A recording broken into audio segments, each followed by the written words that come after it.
We constantly guess what the future will look like, but we rarely ask how it will be funded. Let's run the numbers. Today we analyze the complex long-term economics of planetary engineering. When we discuss terraforming, we focus on atmospheric processors, ice asteroids, and magnetic shields. Yet these complex physical designs are trivial compared to the economic structures required to sustain them over centuries. Why would any society allocate immense wealth to a project where the benefits materialize centuries in the future? This severe temporal mismatch represents the true barrier to modifying another planet in our solar system. A technology that is technically feasible may still not occur if the incentives do not align.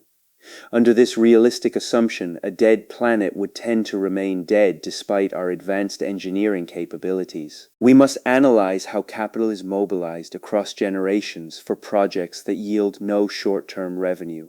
Ultimately, the specific funding model decides what survives in the harsh vacuum of deep space. To understand what really makes terraforming hard, we must look past the physics of gas and radiation.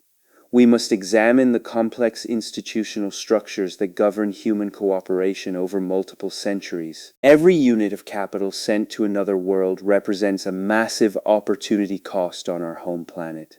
This fundamental resource allocation dilemma strictly limits how much capital we can invest abroad in this scenario. We face a severe scarcity of stable institutions capable of holding wealth and executing plans across multiple centuries.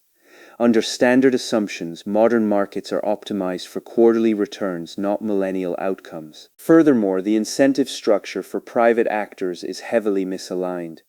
A private investor cannot capture the long-term economic value of a breathable atmosphere that is projected to take 300 years to form. This creates a classic public goods problem. If one generation pays to thicken the thin atmosphere, future generations can enjoy the benefits without paying, leading to chronic underinvestment in the project. The transaction costs of maintaining coordination across planetary distances and century-long intervals are astronomical. In this scenario, contracts decay, languages shift, and institutional focus is largely lost over generations. Now, if the economic returns to planetary engineering cannot be captured by the specific entities funding the work, the project fails under the weight of its own misaligned incentives. To understand the deep dive, we must define the economic scale of planetary modification.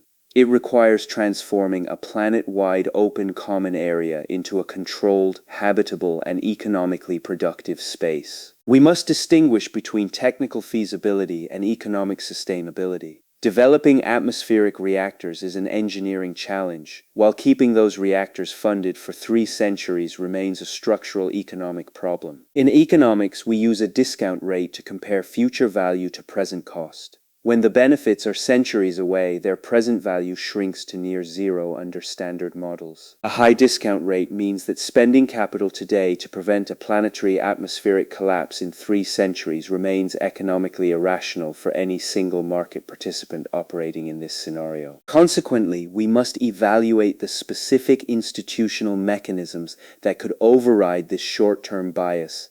These range from centralized state-funded programs to decentralized resource-extracting corporate entities in the far future. The initial allocation of property rights on a new world is critical. Without clear, enforceable rights, no private entity has an incentive to invest the immense capital necessary to build long-term planetary infrastructure. Yet, establishing property rights requires a sovereign authority on the ground.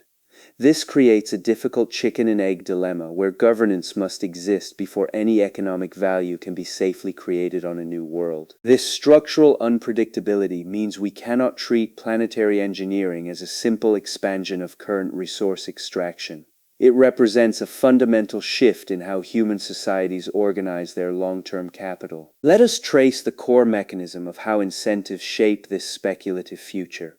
If a state decides to fund terraforming, it must sustain that commitment across dozens of administrations. This political dependency makes state-funded terraforming highly fragile. A single economic crisis or shift in public interest on the home world can instantly halt funding, ruining centuries of progress. If we assume private corporations lead the project, they must find short-term revenue streams to survive. This drives them to prioritize immediate mineral extraction over long-term atmospheric modification plans. This prioritization creates a structural conflict. Strip mining a planet to fund atmospheric reactors may release toxic compounds that extensively damage the long-term habitability of that speculative biosphere. To understand how this scenario resolves, we must follow the incentive structure. Private capital typically flows toward the shortest path of return, even if it delays planetary engineering. The labor economics of a remote world are also highly restrictive. Importing skilled labor is extremely expensive, while automating complex planetary engineering projects requires massive initial capital deployment upfront. To reduce costs, the project must rely on local resource utilization. This means the rate of planetary modification is strictly bounded by the industrial capacity established on the surface of the planet. This creates a positive feedback loop. A larger surface population generates more local economic activity, which provides the tax base or revenue needed to fund further atmospheric processing over time. However, this loop has a lag of several generations. During this critical transition period, the planetary project is highly vulnerable to capital flight and economic stagnation in this speculative scenario. Here is the constraint: the cost of maintaining basic life support for the initial population absorbs the majority of the local economic surplus, leaving little capital for long-term development projects. Furthermore, atmospheric changes create massive economic externalities. Increasing the surface temperature may melt polar ice, flooding industrial lowlands and destroying the assets of the very entities funding the change. Without a centralized market mechanism to price these planetary externalities, individual actors tend to engage in activities that optimize their own returns while damaging the collective terraforming effort here. The corporate entity that controls the atmospheric processors would tend to hold absolute monopoly power over the entire population.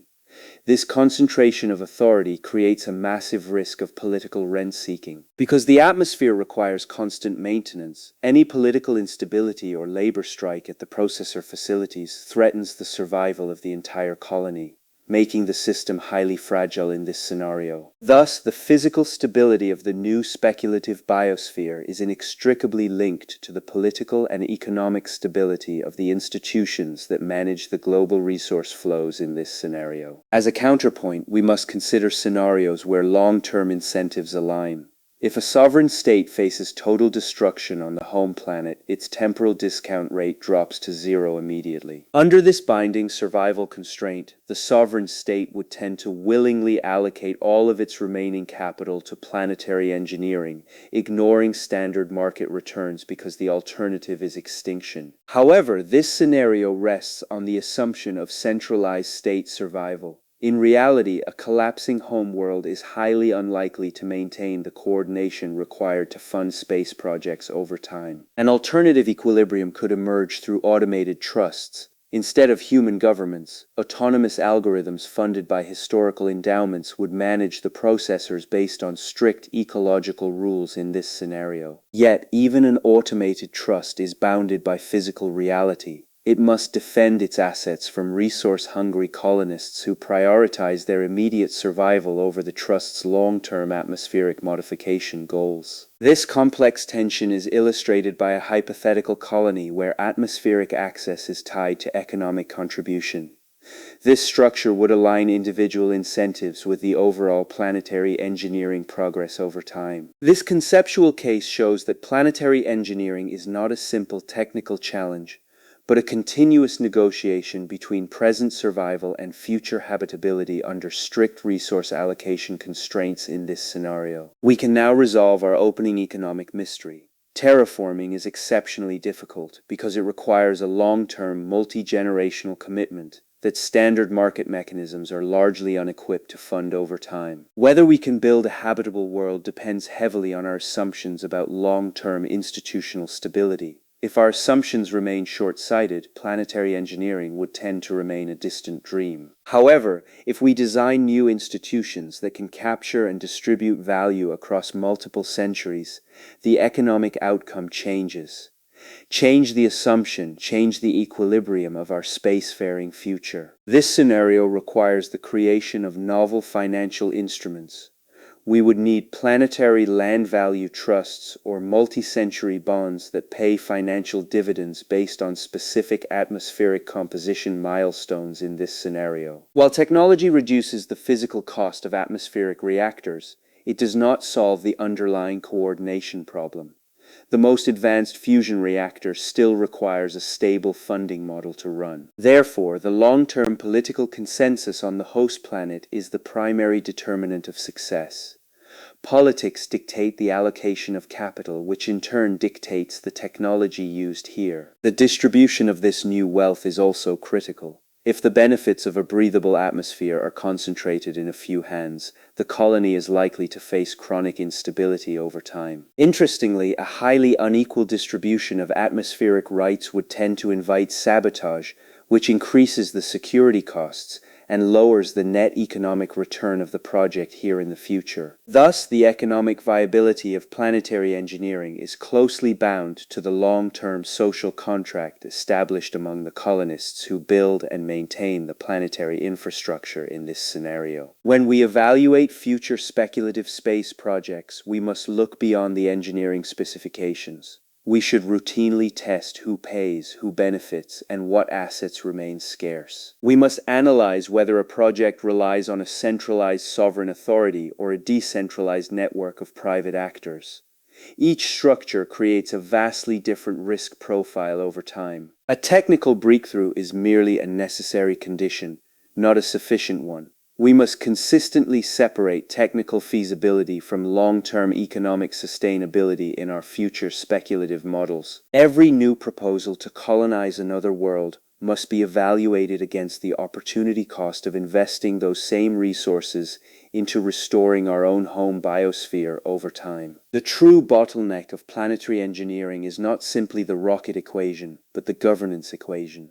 Building a stable institutional framework is harder than building a stable orbit in space. This analysis does not predict a specific future outcome. It provides a conditional framework to evaluate how resource constraints shape the feasibility of long-term human expansion outward. By varying our assumptions about human cooperation and capital preservation, we can map multiple plausible futures for our species as we gradually expand outward into the solar system over time. We must learn to analyze these speculative futures through the lens of scarcity and institutional design, rather than relying on technological hype or unfounded optimism in our predictions. Whether we build biospheres on other worlds or watch them remain barren depends on how we structure our systems. The future is just incentives at scale.